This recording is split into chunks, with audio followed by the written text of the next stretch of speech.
Hey everyone, welcome to the Instagram Collectors interview series. This is episode 2.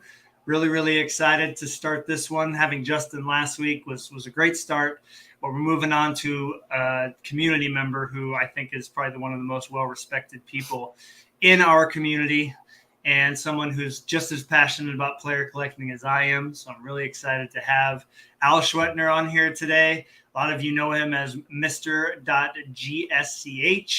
and the Jerome Igilna Super Collector. Al, good to have you back on. How are you? I'm great. Thanks for the great introduction. Pleasure to be back sharing a screen with you.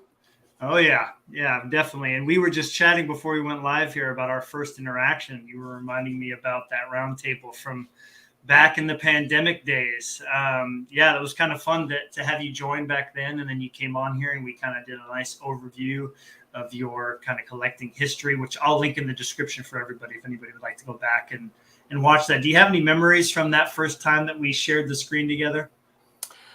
You know what? Okay, so you're talking about the round table or no, I'm talking about the time that you and I had the chance to chat on here, like the first one-on-one. Yeah. Oh yeah, where you kind of gave us the big overview and talked about some of your history in the hobby and whatnot. You know, the one thing that really strikes me right now is how different my collecting experience is now, even just 2 short years later.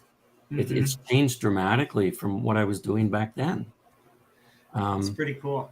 It you know, Instagram, Facebook, Twitter, they're all growing so much in the hobby, and it's so much fun to be part of it, number one, but also number two is just finding all those things that people send you all the time, right? Like I don't even have to look anymore half the time. People just send me stuff, which is great. I love it.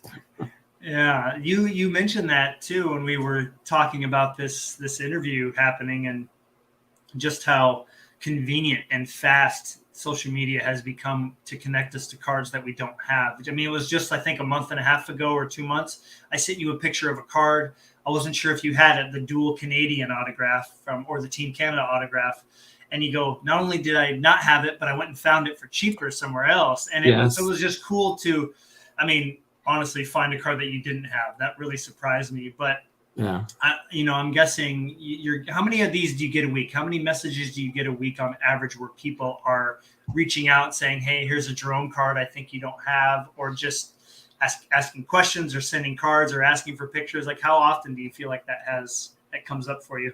It goes in spurts. You know, sometimes it depends. Like if something new is coming out, you know, like with the cup being announced now, and those images being out, I had 3 people yesterday send me that same image of that Cup Monumental patch. Oh man, that was spectacular.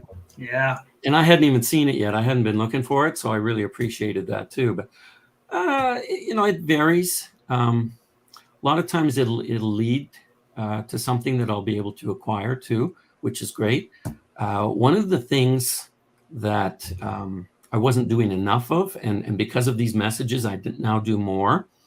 And I'll give credit to Acetate Guy, Brady. Yeah. He kind of clued me into. He sent me a link to a reel, and you know the reels. I saw them. I thought, oh, this looks kind of cool, but I didn't really pay a lot of attention to them at first. Mm-hmm. And now we see more sales happening through those reels, and realistically, you know, it's appearing on the screen for a short amount of time, and then it goes in the background. It's still available, but it's not going to be on your main feed anymore. Right. If you don't have somebody sending you that, you could miss it. Absolutely. And those story sales can happen few and far between, but I share that sentiment in that I'll get, I think it was the other day, there was an ultimate patch auto out of 10 that Fleury, you know, was up for sale, and a bunch of people sent it to me not knowing if I had it or not. And I'm so appreciative of that. And we're very lucky to have Instagram and that community that can just connect us to these cards. Even if we already have them, it's like the thought is what counts. And we're so lucky to be a part of a community that cares so much to take the time to send things to us. And it's just as much fun, though, to just send it to other people. That's the thing. It's community. Yeah. Whether you have the card or not is sort of secondary to me. It's someone thought about you and thought enough to say, hey, here's a great card. You might want to explore this and see if you can pull it in. Definitely. Definitely. Yeah, for sure. No, I love it. We're so fortunate to be a part of that community. Now, before I ask the first question, I just want to give people a little, a little background information. How long have you been in the hobby total, collecting hockey? Probably started about 1988. Okay. Back in those days, they used to have shows in the community centers. So I would go to those sometimes. Also, I think, and I had mentioned this on the first interview series we did, mail order, Lincoln Heights coin and stamp shop or whatever it was called. I used to get boxes from them, and hockey cards wasn't even in the title of the store. So did that for a few years, and then I tailed off in the mid 90s, took a break. And then when the boys, I've got two sons, my wife and I have two sons, they're in their 30s now. They got into bowling, and the bowling was at a mall, local mall here. And there was a card store there. And that's when I picked it up again. So that would have been about 97, probably. Okay. All right. And you've been on Instagram for 10 years, 8 years? Probably coming up on 10, but active, maybe 5.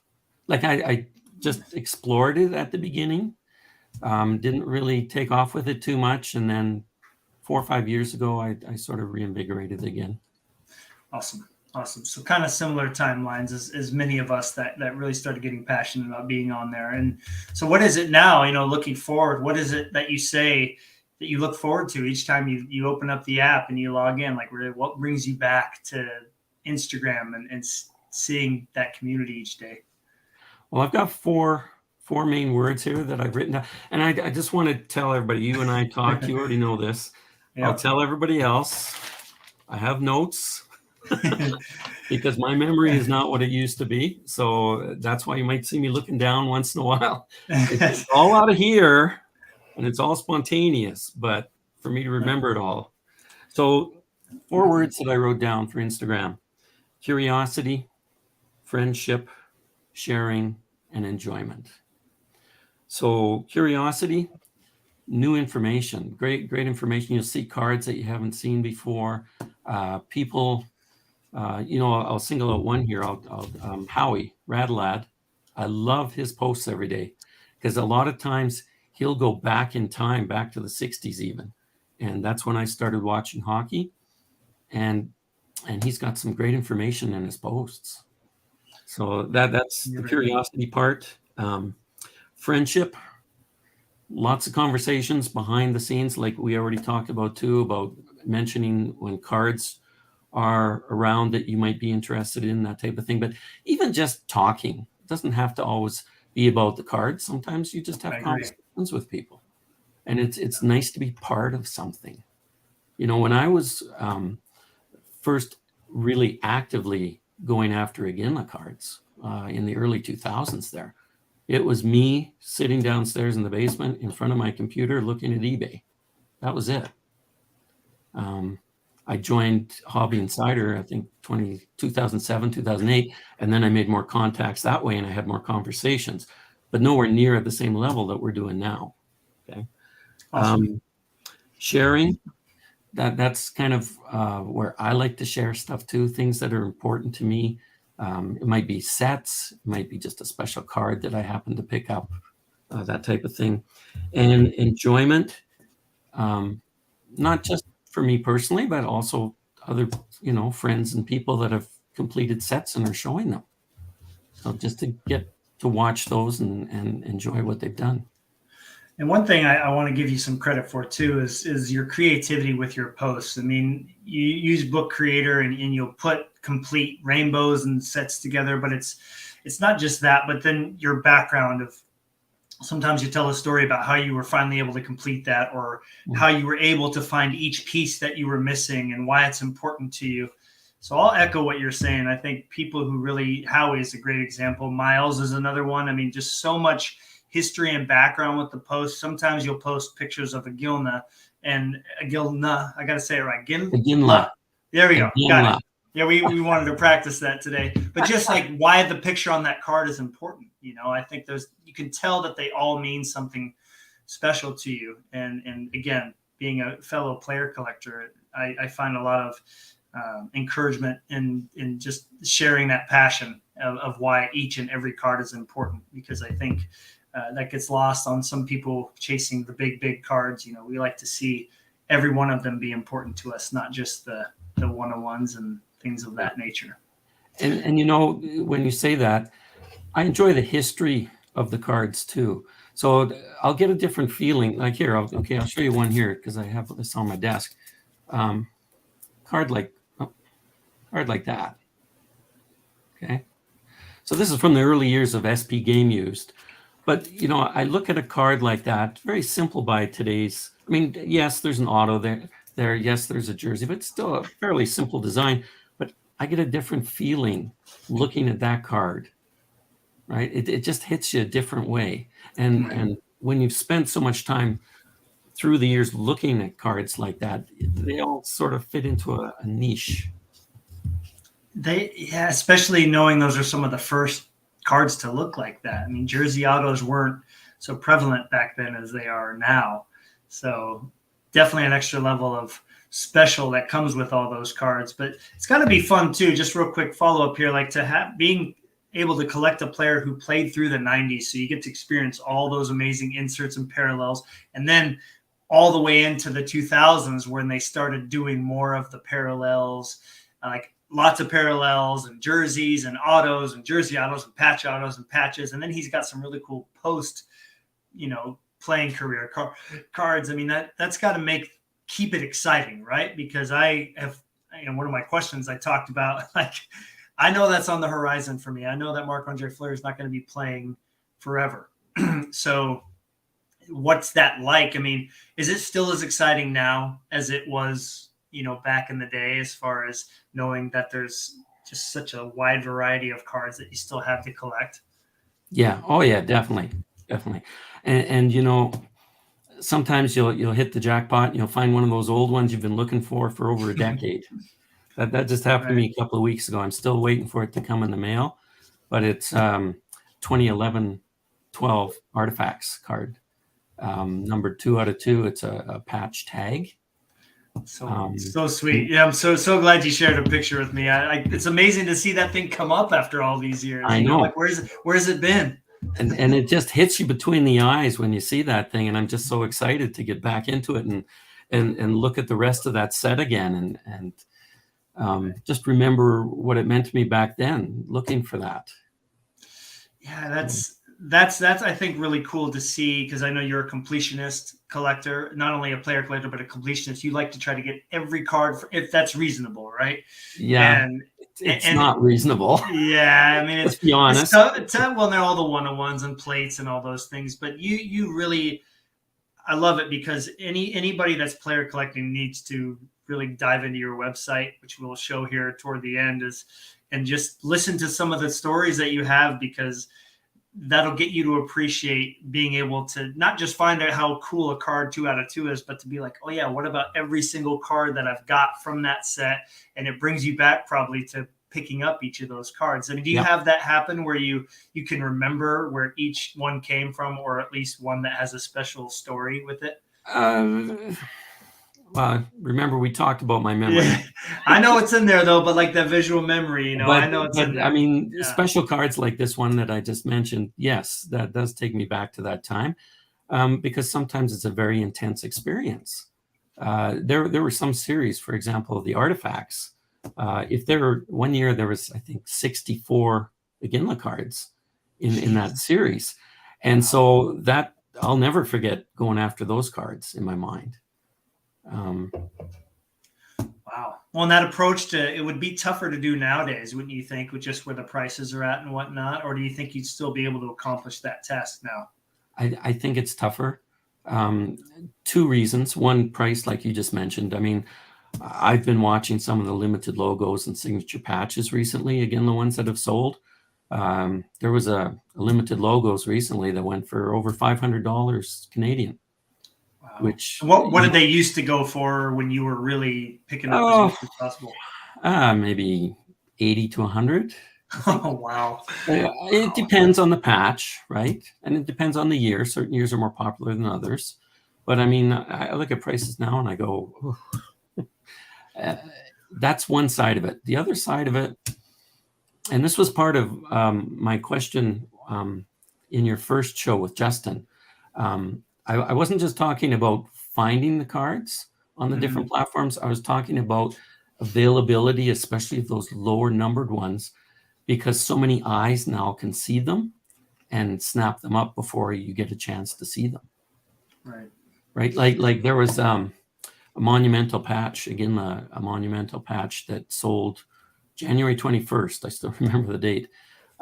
It was on Instagram and it sold probably within an hour.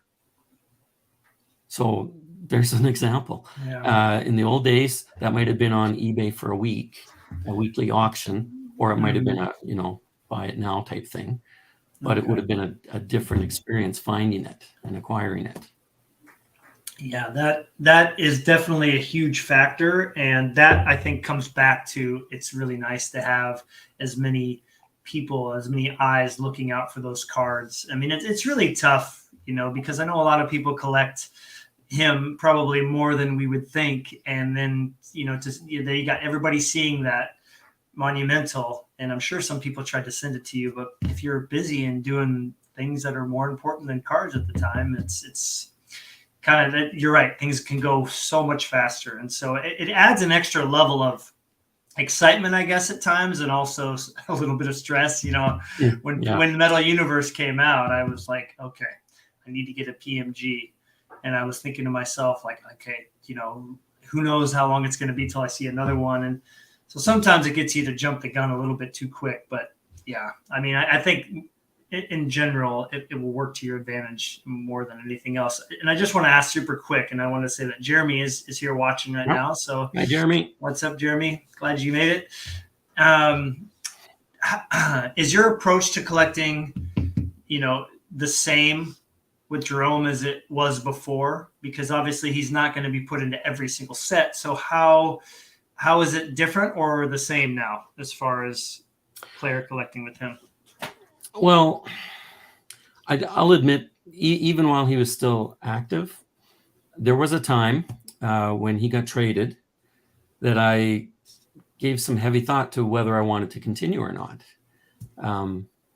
I mean, I've always, when I start new player collections, I usually go with the home team. So the Flames are my team. That's who I like to collect. Right. But, then I started seeing some of the great patches and stuff that he had. And I thought to myself, you know what, I'm going to keep going. I got to keep going on this because in a way you're building a body of work. I kind of compare it almost like to an artist or a sculptor or something. Over time, you're creating your body of work. That's what I'm doing with his cards. It's my collection right now, but I am sharing it online and stuff. But I just feel that I want to make it as complete as I can. Okay. So I still go after as much as I can, but I will say this, the rate is much more relaxed. I'm enjoying it a lot more because I'm not finding 60 cards coming out all at once in one series anymore. Right. Yeah. And as we said before, there's lots of eyes out there, so I don't have to be the one finding it all the time anymore. Are you able to I don't want to say let things go, but like when you find out that you haven't won a card that's, out of 10 or 25 or less, is it easier now to be able to get over that as opposed to, back when, like, let's say the Artifacts came out? I mean, are you able to let certain cards go now that he's retired and moved on and made it to the Hall of Fame?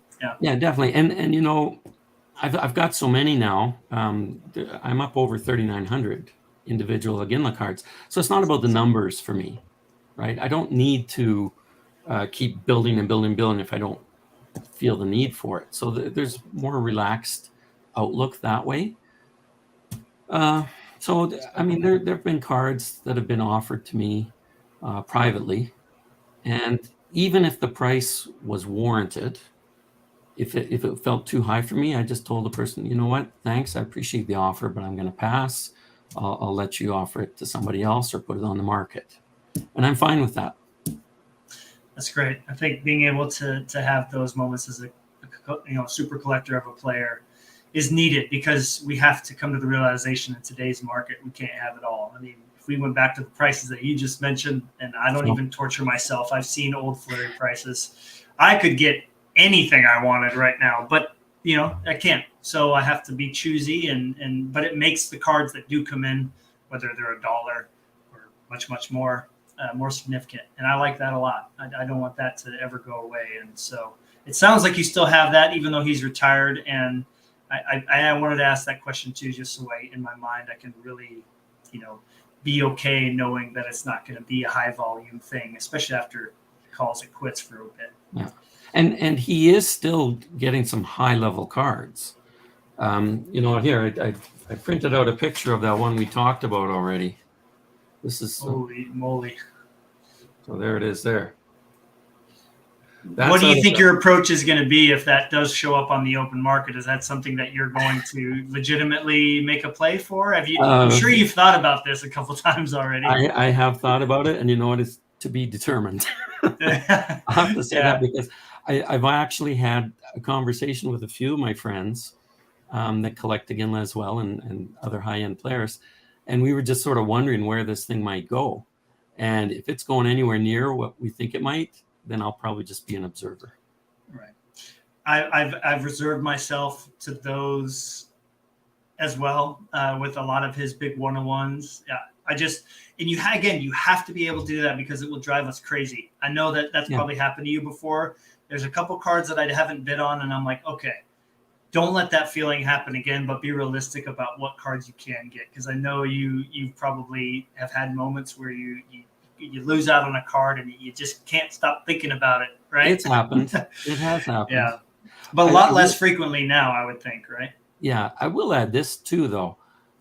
Now with the cards that I have, if I do miss out on something that I really wanted, to console myself, all I have to do is dive into my cards and start looking through what I do have already. That's right.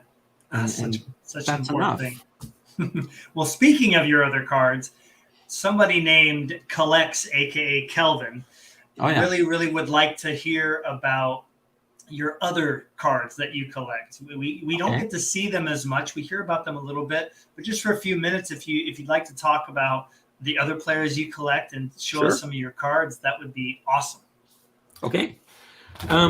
So with the first two, we've got yours truly here. I don't know who that is. I'm Oh, this has to be Kelvin. That has to be Kelvin. There we go. Nice. Kelvin just said he doesn't want to miss any cards. So Kelvin, you're not going to. Here you go. We're just getting started, Kelvin. Yeah. So one of my favorite players, and I was fortunate enough to watch him play his entire career, was Mike Bossy. So over the years, I've pulled in a few nice cards of his. And, I mean, I'm not that active anymore looking for his, but if I do see a nice one, I'll still pull one in once in a while. So there's the All-Star Royalty. And that one is numbered out of 8, I think. Yeah. Mitch loves that set. He's talked about that set a lot in our conversations. Yeah. And then here's Enshrined. And this is that from in the game? Yeah. This is the gold version, 1 of 1. Oh wow. So and Brian Price's autograph on the back there. Beautiful. Slabbed cards. I mean, as a Yzerman collector, I'm a big fan of the slabbed cards from In the Game Ultimate Memorabilia. So this one here, this is a gold 1 of 1 auto jersey. And then this one, I think I've only shown this one to Mitch in our messages. I don't know if I've shown it to anybody else. That gives it away. It's a cup card for sure. Yeah, for sure. And he gave me, I think, 3 bug eyes or something as a response. Oh, wow. Whew. So that one's one of my favorites, all-time favorites. Beautiful. So that's Bossy. The other player that I collected kind of heavily for a while, it's tailed off for a bit, was Joe Sakic.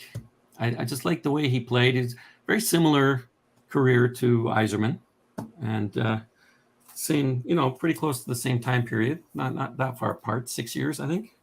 So got a couple breastplates.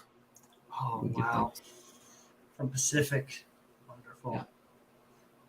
And that's from Invincible, I think. Mm-hmm. Okay. And then this is the cyan one. Did you get those slabbed already, or did they come slabbed like that? It came like that. I think Okay. I got these on eBay.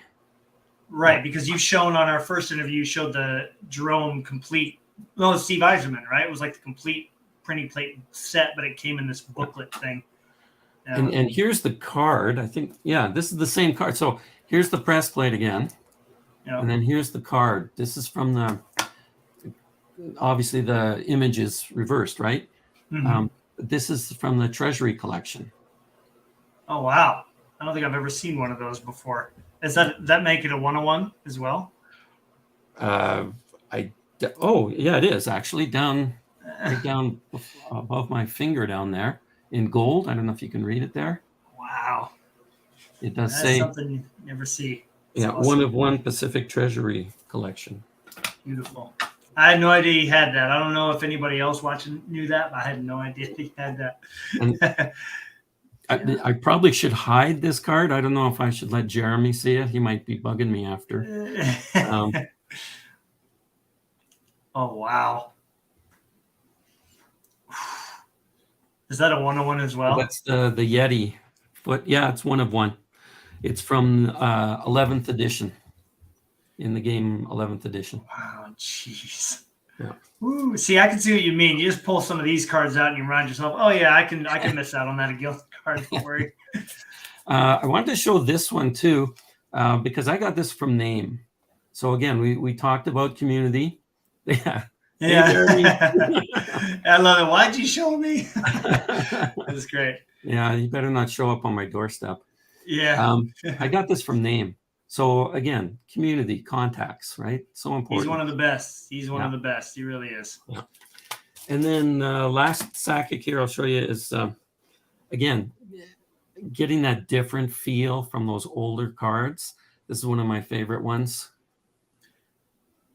Ooh.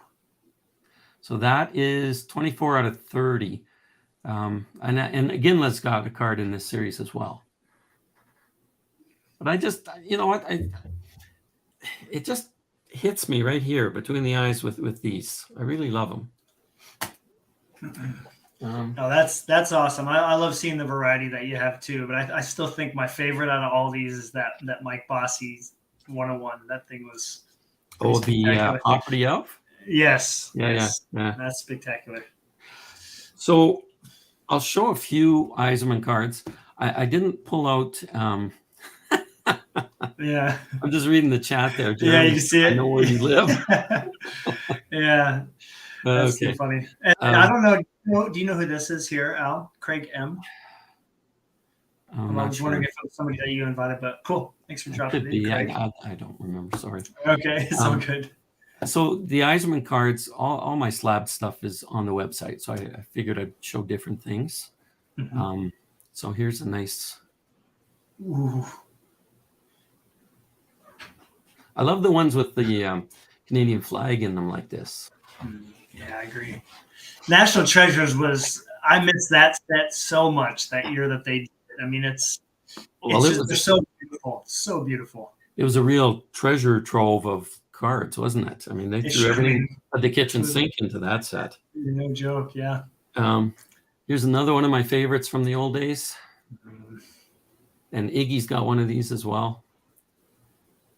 So this one is out of 25.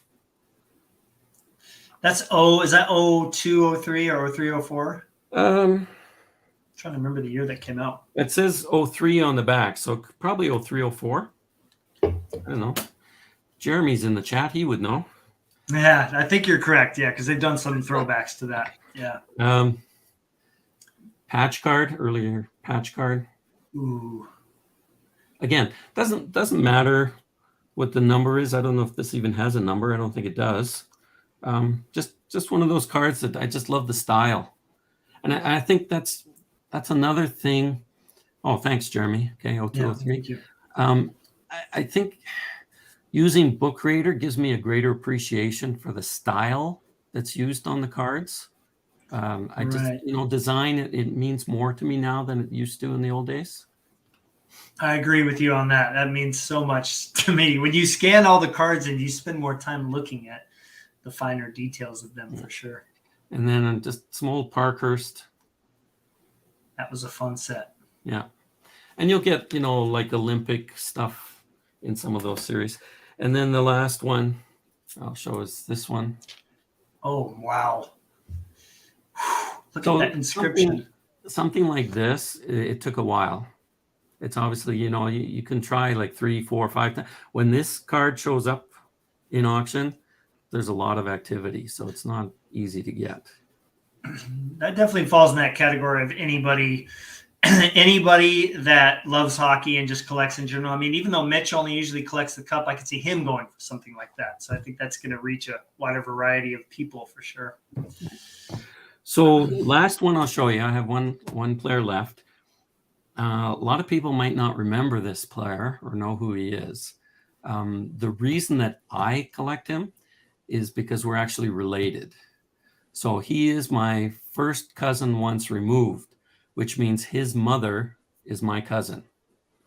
Wow. So his mom's dad is my mom's brother. That's how that works. Okay. And his name is Ryan Parent. Awesome. So he was drafted by Nashville, 2005 entry draft, first round, 18th overall. But a neat thing, he was in Outdoor Classic. He won gold with Team Canada, World Juniors 2 years in a row, I think. And he was involved in a Peter Forsberg trade, if you can believe that. Wow, that's Let right. me just look so I make sure I got it right here. Jeez. So February 15th, 2007, traded along with Scotty Upshall, a first-round draft pick and a third-round draft pick to Philadelphia in exchange for Peter Forsberg. Okay. Wild. And he only ended up playing 106. I think it was 106 games, 106 or 107. Oh, yeah, 106 NHL games. So there's another one of those. Just real quick, I'll do that one. Yeah. Awesome. And then, so you get a lot of this stuff, the older stuff, when he came in. Now, this next one, we talked about hiding that one card from Jeremy. This one I might have to hide from Tim, Purple Collector. Oh, wow. Team Canada emblem. That is one of the few cards that I've seen that I know Leland Irving has a card like that. And I wonder if he's got a patch that looks similar because they were on the same team together. Yeah. That's neat. And then this is the Future Star Auto Gold. That's the 101 then, isn't it? If it's the gold? No, it's out of 10, actually. Oh, F10. Okay. This one, yeah. Great. It's 8th edition in the game. Okay. Ultimate 8th edition. Awesome. And then these. Ooh, yes, of course. He's good. Sorry, go ahead. No, I was going to say that the cup, I was hoping he was going to have some of those. Yeah. So this year, I mean, very special. And I can get his cards. I mean, they used to be when these first came out, they were $40, $50 a piece.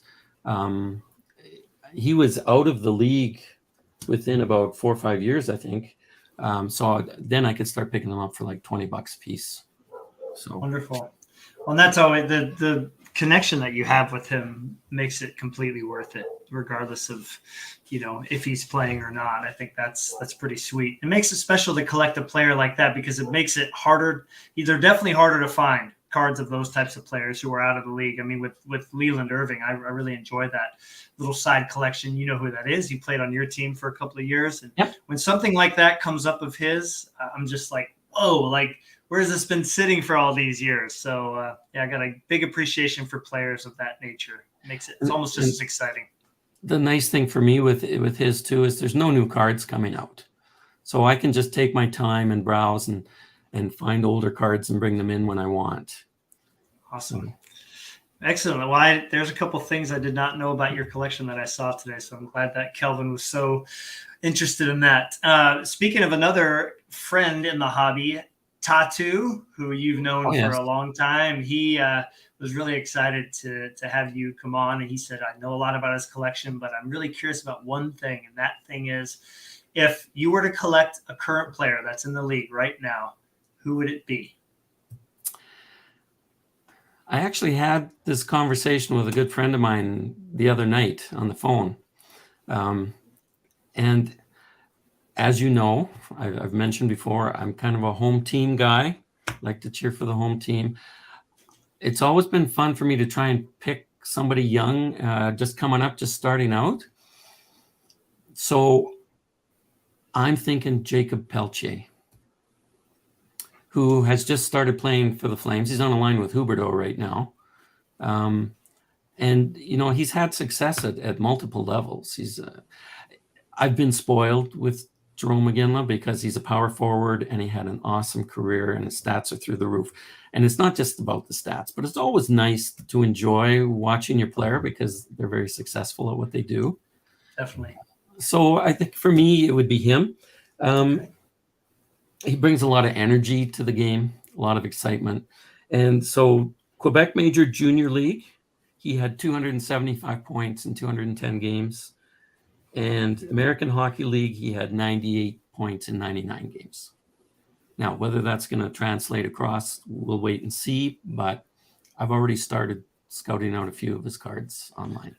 Oh, have you? Okay, well. I haven't bought anything yet, but I'm looking. That's good. And with a player like that too, you're right. You can kind of take your time and pick up some things here and there. Maybe if the price is right, you don't have to break the bank. So that'd be awesome. Cool. Well, I'm excited to hear more about that if you decide to go down that road. And because I think a lot of the guys that I talk to are very specific collectors that collect modern players, but somebody who's going to have multiple cards throughout multiple sets. I'm curious what people's approach would be to that. Yeah. Anyway, I just wanted to add too, you mentioned Tatu's name, and I'll mention Jarkko as well. Both of them are in Finland and good friends through Instagram now. They have fantastic collections on their own as well. So spectacular. Every time those guys post, I mean, that's going to be a question that's going to come up at the end here. I always look forward to reading about what they have to say and why they're the card that they're posting is special, and you can tell that it really means a lot to them. Good people too. Yes, both those guys. So, in regards to we've talked a lot about collecting it. One player and Agilna, and then of course Fleury. We both are super vested in them, and like you said, it's great to watch your player and watch them perform. And it's been a struggle since he won the Vezina at times, watching him be traded, like you talked about. And so I've definitely gone through that. I'm not collecting any Chicago cards. Now I love collecting Chicago cards. And I'm not going to collect any wild cards. And here I am. I'm like, oh, he's got a new one. So that's pretty much to bed. But how should those of us who are collecting players passionately, especially those who are at the tail end of their careers, how should we approach collecting them once they retire, before they make it to the Hall of Fame, especially if they're destined for the Hall of Fame? Like, is there any tips that you can give us with our approach, with anything else, knowing that pretty soon, like right now, they're not getting as many sets, they're not going to get as many cards, and pretty soon they're going to be done for a bit. What kind of advice would you give for that? Well, first I'll say everybody has different ways of collecting. What works for me might not work for other people, but I think for myself, one of the things that I'm very proud of with my collection is the breadth of it and how it represents different things. So I've got autos, I've got jerseys, I've got patches, I've got printing plates. You don't have to have it all, but I think if you want to have a good representation for that player, you might want to look at, dipping into each of those different categories. That could be one thing. The second thing is, with my Iserman collection, I'll give people an insight as to how I do it. Probably 85% of my Iserman cards are in the game Ultimate Memorabilia cards, which allows me to see those great Cup cards and Ultimate and all the other series, one of ones, whatever. I can look at them on eBay through a different lens, and I don't regret not bidding on them, because I say to myself, they're not in my focus. I'm going to let it go aside. And with the way prices are going, that could be a real lifesaver for some people with their collections, right? You can't go after everything anymore. You just can't. No. Right? Unfortunately not. Yeah. Right. So yeah, choose what you can afford and feel comfortable with. So pick an area to focus on, which is what I just mentioned. Let me just see here. Oh, and also, the other thing which you and I touched on too is pick a team that the player played for. So, if somebody was just starting out with Iginla right now, they might say, okay, I'm just going to pick Flames, although that's the more expensive one. Right. But you've got the largest body of cards to choose from, right? Right. And I think what you can look forward to when they do retire is a much more relaxed and enjoyable experience for collecting. That's what I'm finding, right? Awesome. It's not as hectic anymore. And my whole mindset is different than it was 20 years ago. 20 years ago, I was on eBay every single day. When I would come home from work, I'd go downstairs, turn on the computer, well, after I ate, go down, and I'd be searching cards all day or all night long. I don't do that anymore. And I don't need to do that anymore. I don't feel the need. That's the other thing I can pass along to people too. Stop and smell the roses, I guess is one way to put it. Right. Those are all great pieces of advice. And I think one that I will take from that is to maybe not relax, but just I won't have to feel like, okay, what's the next set? What's the next set? I think I'm pretty well reserved to knowing that once he retires in a couple of years, that there's going to be a period of time where he doesn't get into anything. And so I'll be able to just have my want list and slowly pick away at it. And it will make those cards even more significant when they do come in. So yeah, great piece of advice. I have a couple more quick ones for you before you move into the Burroughs questionnaire. And that is looking at your Instagram account and your collection now, do you have any goals in mind moving forward? Let's say for this year, for next year, are there any goals that you keep in mind other than what you just mentioned, like making it a more enjoyable process, being a little more relaxed, not looking on eBay every day? Any other goals that you have for your collection or for your Instagram account specifically? I think number one is to continue making new friends. When I look back at 2022, there are so many people that I didn't know in 2021, and so many people that I got some really great cards from. So just to continue growing in that way, that's probably number one for me. Okay. The sharing of cards, I will say this. I'm very proud of the old hashtag that we used to use, the time GVB. I just looked, I still sort of keep it going. I do it the first Friday of every month just for 3 days, because it was starting to feel like homework to me a little bit. And I didn't like that part of it. So I toned it back. But I still want to, share cards that are important to me and see what's important to other people too.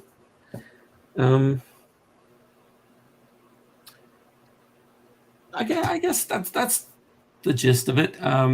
Maybe to share special thing, like if I do some more sets and I make some more book creator pages, I'd probably want to start showing those a bit more. Okay.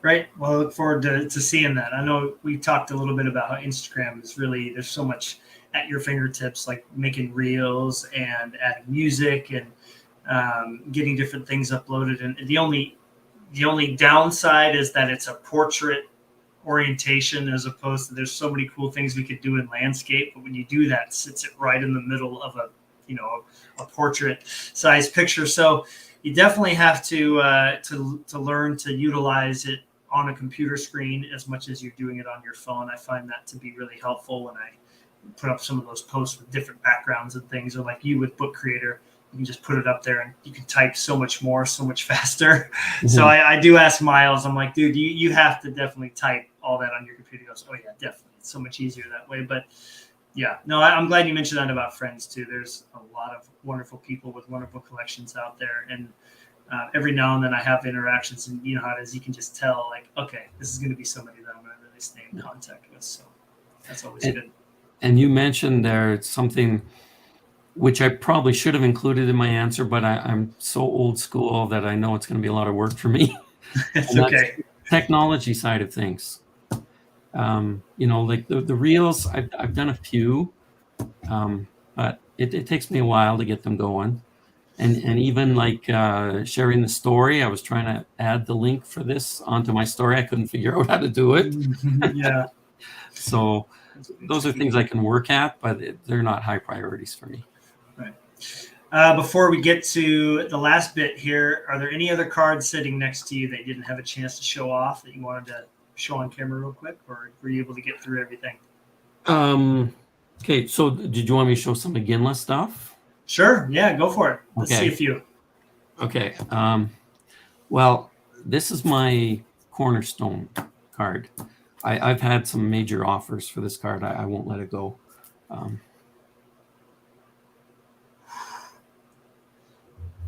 Yeah, I can't imagine you ever letting a card like that go. No, that to me, it kind of defines my collection for me. So, and then there were some other ones. So I've got one of these as well. Oh, jeez. It's incredible. And then I figured people would want to see the hot sauce rather than the regular stuff. So I pulled out some bigger cards here. So this is dual shield. So again, on one side, Scott Niedermayer on the back. Awesome. Okay, that's one. And then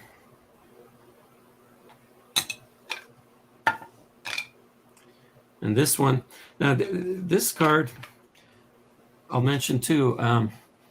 When I talked a few minutes ago about all the new people that I had met in 2022 on Instagram, I now have a fairly close contact with 3 different Kiprasov collectors. And I think they all know that I know one for sure knows I have this because they're showing them, but I think the other 2 might. So this is Iginla on one side and Kiprasov on the other side. Those are some good years to be a Flames fan. Oh, I still, I watched the games in the basement. I've got a nice 55-inch TV with the home stereo downstairs. So I would crank that thing up and watch the games from 2004 Stanley Cup. I had goosebumps watching that. Just the noise in the Saddle Dome and the excitement and the way that the series went, they were right in it. Yeah, that's top end for me. Okay, so I won't go through all these because I know you're on a schedule here, but well, actually, no. This will fit in with your other question, so I'll leave that one. Okay. But so patch cards are my bread and butter. I love my patch cards.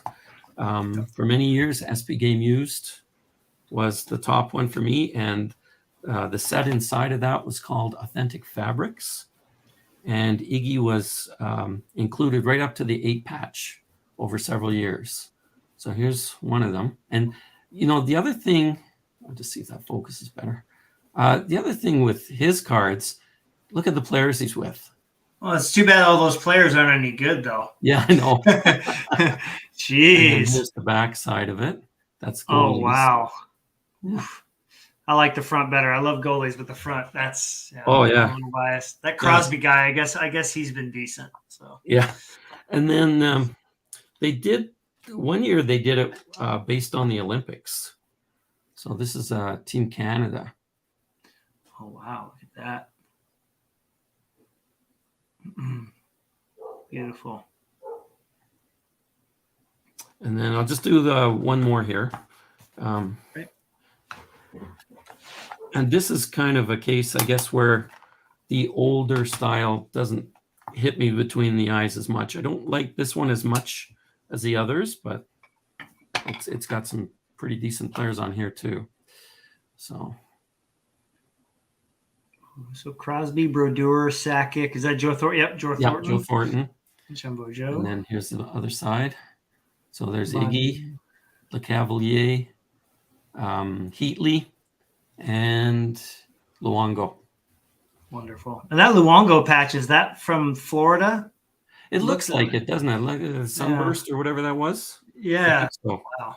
Those are amazing. I mean, we could all, just like Kelvin said, we could all just sit here and look at some of your cards because I know we don't get to see as many of them, but that's wonderful. Sweet. Well, let's, if you don't mind, let's hop into the Mr. Burrows questionnaire. I know that you appreciate this a little more than others because we both are fellow or teachers. You are retired and I'm still going at it, but yeah, these are fun. Just like I do at the beginning of every school year, I ask my students a series of 10 questions just to get to know them. And it's amazing how different they all are. I love that. So first one, and you kind of touched on this, so I think I might know this one, but what's the best type of card from Upper Deck? Okay. Multi-patch. Whether it's one player, him on it with multiple patches, or multiple players. So I saved some back. I didn't want to get the whole group at once. So here's one example, one of my favorite cards. Oh, wow. Woo. That's out of 10.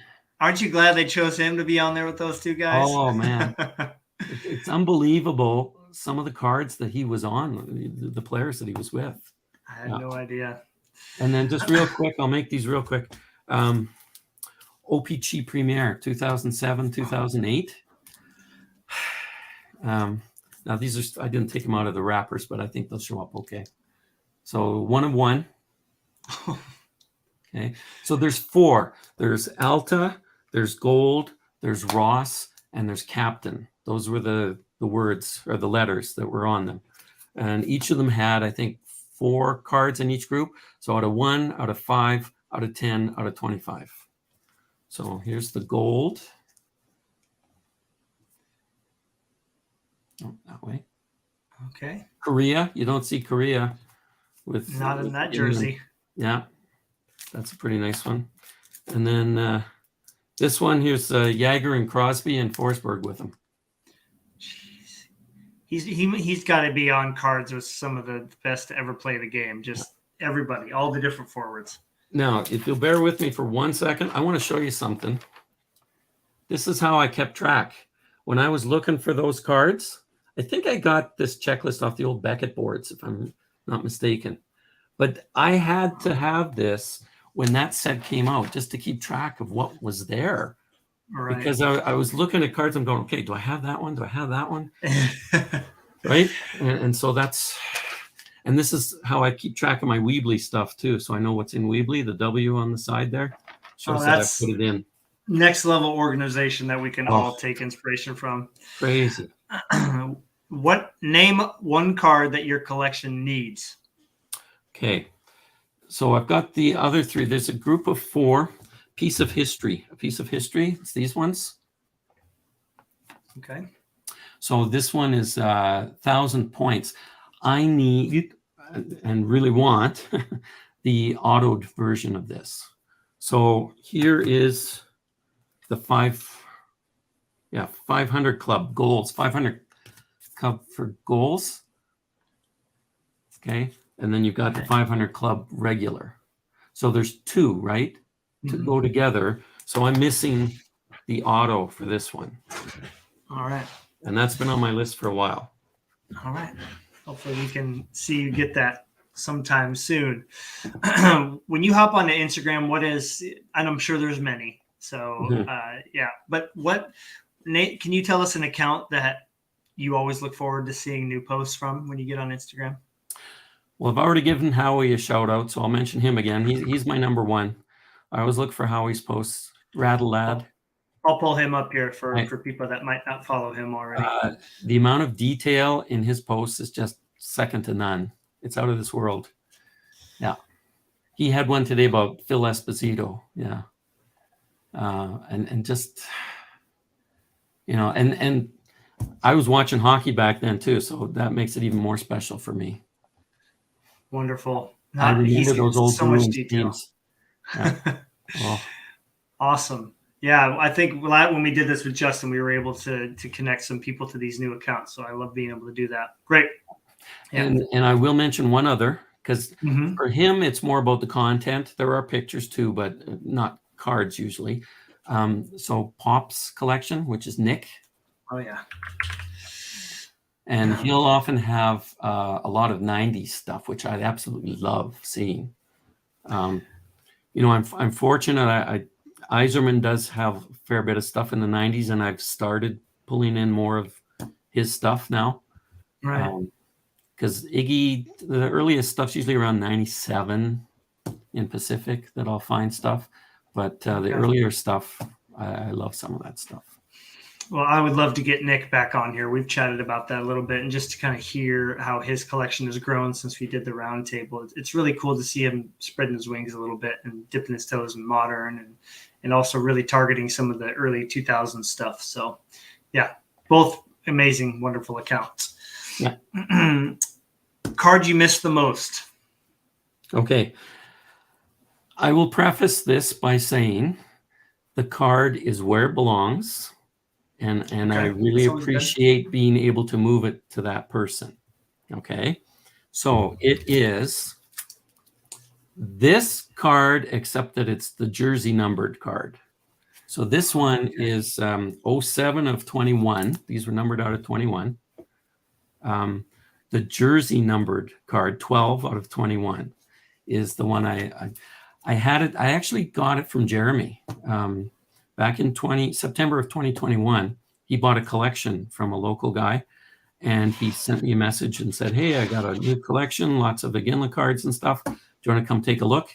And he had that in that group. And I knew that my buddy, Jaden, Open Grave Art, who's done a lot of art projects for me, he collects jersey numbered stuff. So I bought it from Jeremy and moved it to Jaden. Wonderful. That's always good to know when we have a card leave our collection, and that it's going to somebody who's going to love it just as much as us, if not more. So that's awesome. How do you find yourself enjoying your collection nowadays? Okay, so Weebly, I've really ramped up on that. For people who aren't familiar with what it is, it gives you an opportunity to almost have like an art gallery of your cards. So that's it. So I'm still working at it. I've put in quite a few over the last month. It gives me a tremendous amount of pleasure just to look through the cards again, scan them, and organize them on the pages. I love doing that. I definitely use this as inspiration for creating a website, and I very much look forward to using it to continue to improve my website. The organization is what I find to be the most impressive, and the scans are very clear. Yeah, absolutely. So definitely go check this out. It's Uhtred the Viking. Yep. You can also do you have this website linked on your Instagram as well? Yes, it's in the bio there. It's underneath. There it is. Yeah. Awesome. I will definitely switch to that real quick and just show everybody your Instagram homepage. Here it is right here. There's the link. Here's all the wonderful posts and stories. So and that top picture, that last one there, the vintage pucks. The reason that there's words under there and there's lines around it is because I took it from my Weebly site. Okay. It's just a shortcut for me. Instead of looking through the boxes, If I know Right. the card I want, I'll go to that page, do a screenshot, plop it in here because it's scanned as well instead of Okay. taking by phone. Perfect. Wonderful. So if you were to give a piece of advice to a young collector, say, a student that you had, if you were still teaching, that was Mhm. getting ready to collect, what would be a piece of advice for that person? Okay. First thing I would say to them is always, always be respectful in your dealings with other people. Um, I've had lots of people approach me about selling cards to them and stuff. Most of the time, like 99% of the time, they're very respectful and everything. Sometimes it isn't the same kind of situation, and that just takes it out of the equation right there. Yeah. And make connections. Make as many connections as you can. Some of the best cards that I own never made it out to a marketplace because it was someone that I knew from somewhere and they offered it to me. So That's that's so awesome. important. Wonderful. I agree wholeheartedly with that. The connections are why I continue to collect, to be honest with you. So. And I'll echo what Justin said too. I really liked what he said in the last episode about it. It's a marathon, not a sprint, and you can't have them all. So Very true. Great advice. Great advice. What's your biggest pet peeve in the hobby? I think, and I hope people don't take this the wrong way, but I think when people connect with me and think that I'm a cash machine, they'll offer me a card at 3 to 4 times market value, and I respectfully say, no thanks, I can't give you what you want for the card, and that's basically the end of it. But it turns me off, and it's not someone that I really want to continue dealing with. We're still seeing that coming out of COVID pricing, and hopefully people start to adjust to where things are going. I mean, yeah, and don't get me wrong, people can ask what they want for their cards. I don't have a problem with them asking what they want. Where I have the problem is, if they think that I'm willing to pay that amount of money, and it's not anywhere close to the market value. Yeah, that's definitely up there for a lot of people, I'm guessing, especially us, the super collectors and players. So in 5 years, your collection's going to look like what? Okay. I think I've reached the point, and I had said earlier in the interview, numbers aren't that important for me anymore because I'm up there already. I think for me, it's all about organization now. So I've started moving out of the cardboard boxes. I bought some of those Zion slab cases at one of the last card shows, and I've started moving things into a more permanent home. That's number one. And then just organizing the sets and getting things into Book Creator and into Weebly. That's my main goal now. So organization is the key, I think. Awesome. Well, you have to be with that many cards, that many unique cards of Jerome. That's got to be a task in itself.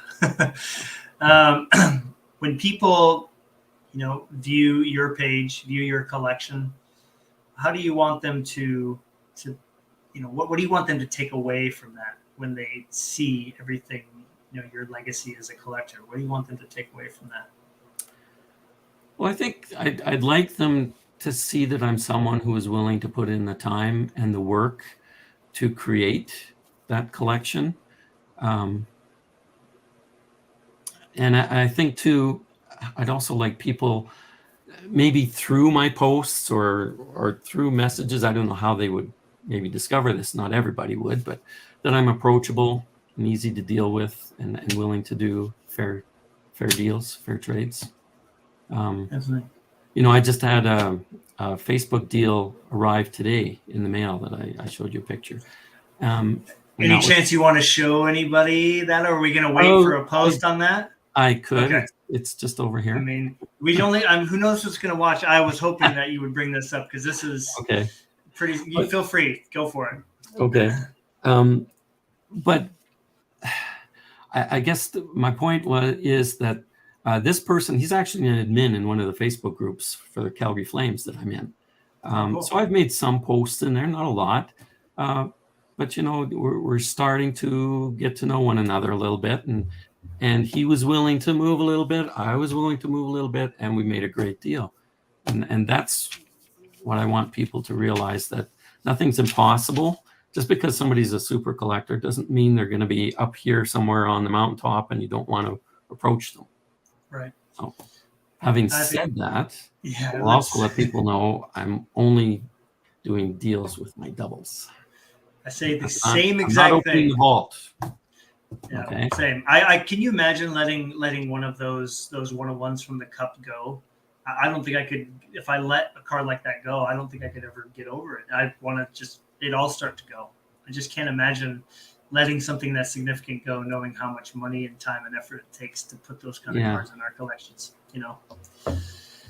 It would be hard. It would be hard. Yeah. Yeah. I mean, at some point, it's going to happen. My boys don't collect, so we'll see where it goes. Well, I hope that somebody comes along that has the same exact passion as you. So it's not a piecing out thing. It's like the whole thing. Oh, but that would be tough. I don't know about that. In a perfect world. Would you? Okay, maybe we'll end with that card you were talking about. That'll be a good way to, unless you'd like to. Yeah, we'll end with it. That'll be a good way to be like, all right, thanks for watching, everybody. So these next two are a little bit selfish questions, but they're fun because I like hearing what people have to say. So, what is your favorite thing about Marc-Andre Fleury? Okay, so his personality and sense of humor. You can actually do a Google search for Marc-Andre Fleury pranks, and videos will show up. I watched one the other day where he pranked Sidney Crosby, and he taped all his equipment together and stuffed all the stuff into the gloves, into the fingers. Yep. So I love that. I think every team should have somebody like that keep things loose in the locker room. I also love his professionalism, the way that he treats the hobby as well. I mean, look at how he reached out to you that time too. Oh, man. So, right? Yeah. Yep. That was a really funny story you mentioned, because I was curious why he would do that. And he said, well, Sid one time filled all my gear with gum, wasn't it? Yeah, like they were in the wrapper still, but it was gum. And so as he's like doing his media stuff, pieces of gum are falling out of his pads and stuff like that. Just completely wild. I did want to say, I don't know who this is, but thank you very much for that compliment. It's very, very much appreciative. Yeah. Okay, last one. And you even mentioned this one yesterday, which is funny. Would you like to ask me anything? Yes, I have a question for you. And I'm expecting a detailed answer, because I know there's a lot of detail to this. That is a teacher response right there, if I've ever heard one. Okay. That's perfect. How has technology helped you enjoy and expand your hobby experience? Easy. It's allowed me to communicate with so many wonderful people quickly. And anytime I want to share my enjoyment of this hobby, technology allows me to connect with them. I'm in Sitka, where nobody else collects, let alone collects hockey. It's all Pokemon and Magic cards here, if anybody collects that stuff. So technology allows me to go reach out to you, go reach out to Mitch, go reach out to Kelvin, anybody, and ask a question about a card, celebrate a card that's coming in, ask about a price that they might want to pay if that was a card of their player. I mean, it's just endless, the amount of applications that technology has. And it just has helped me. If it wasn't for technology, I wouldn't have this YouTube channel. I wouldn't have the connections I have, and I probably wouldn't be collecting right now.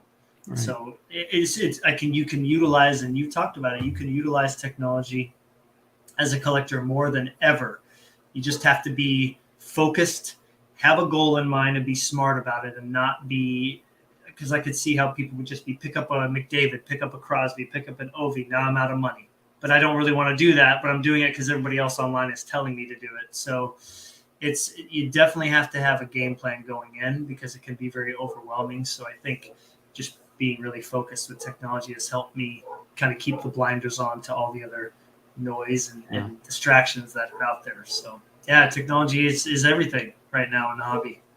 I saw your weekend interview with Ryan, was it? Yeah, Ryan Yeah. Mullenix. Yeah, great And guy. you mentioned something called CapCut. Hmm. And you That's said right. something about it allowed you to have Marc-Andre Fleury pop up out of the flowers and look around or something. Well, I pulled that from that commercial that the Wild did. They've had these series of commercials where it's like they're being wild, it's Yeah. like being a little strange. And so it allowed me to, I clipped them all on my iPad here. I have an iPad Pro now, which makes it editing video so much easier. It allowed me to put them together, but CapCut allows me to do that super easy. And it also kind of gives you a little bit of an insight on how anytime you watch a video on YouTube that's professionally done, like by the NHL, and they have all these different interviews or highlights of the game, they're basically using that same technology on a much bigger scale. Yeah. So it really allows you to learn how to splice little clips together. So the intro I did for my videos that you mentioned yesterday, those were done on CapCut, and they're very fun to make, and you take 2-3 hours to do it, and it turns out that good. It makes you feel really good about what you're doing. I'll tell you, I'll share you something real quick here because I know we're short on Mhm. time. When I watched that interview with him and you talking about that, it brought me back in time to about 2013, 2014, when I started using Animoto videos in my classroom. And it was amazing how it reinvigorated me with my teaching, and it really engaged the students and the parents because I was able to share those with the parents as well. And it was like night and day from the year before. Well, I wouldn't say night and day. It wasn't like hugely, but it was so different than the experience before that.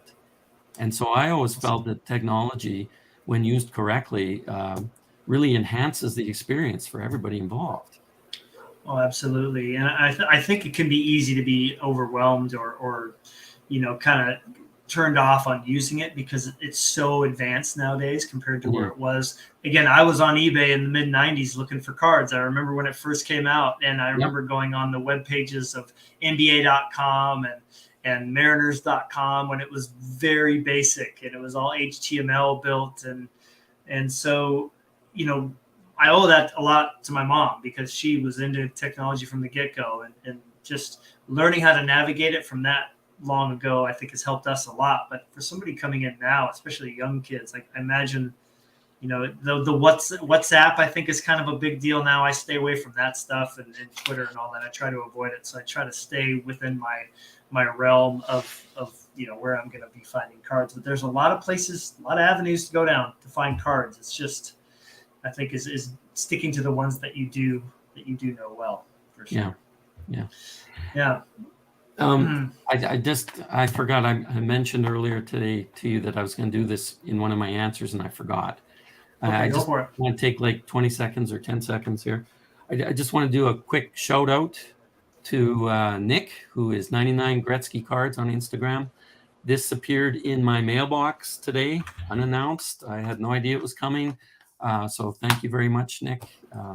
Another great person that I just met within the last couple of months on Instagram. This is him right here, correct? 99 Gretzky Cards, yes. There it is. Yep. This is wonderful. I love that he put this on here because when you look at every single card that he posts, you can tell that he, like us, loves the cards that he posts. And I really appreciate seeing that from somebody who's probably collecting the most expensive player in the hobby to collect still, and maybe other than McDavid currently. But he did a really cool thing a little while ago where a card was making its way around the United States or North America, and people were taking pictures and signing it. And I was so happy to be a part of that, and I hope he does it again because it was really a neat way to connect people in the hobby. That was awesome. Yeah. So on a closing note, Al, would you like to share the wonderful mailbox delivery that came today just to kind of sign off? Or would you like to save that for a post later? So I didn't share that already? Mm-mm. Memory? No, I didn't. That's okay. All That's right. okay. I see it. Okay. Wow. It's out of 35. So it's clear cut, hence it's got the seal at the top. Okay. And this, it just arrived today, but it came about from a Facebook connection, as I had mentioned earlier. So wonderful. It's awesome to have some duplicates to make something like that happen. Kelvin tells me all the time, when you see cheap Flurry cards, pick them up because you don't know what you can turn them into. So yeah, you bet. great piece of advice. Well, Al, it's been a pleasure having you on here again. Always love chatting with you. It goes by super fast.